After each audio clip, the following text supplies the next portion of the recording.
The VW Polo's infotainment system on the MQB platform sometimes needs a reset to fix issues. There are two main types: a reboot, which is a soft reset, and a factory reset, which is a hard reset. A reboot is a simple restart.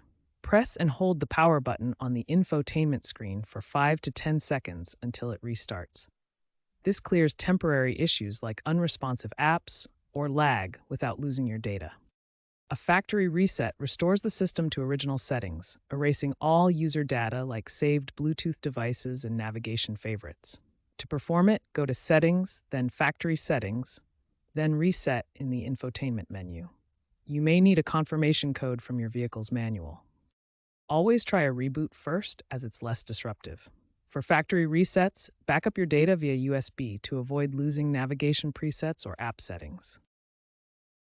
Resets are often effective for Bluetooth and CarPlay problems.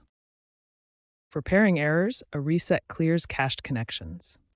Ensure your device's operating system is compatible. VW supports iOS 12 Plus and Android 8 Plus.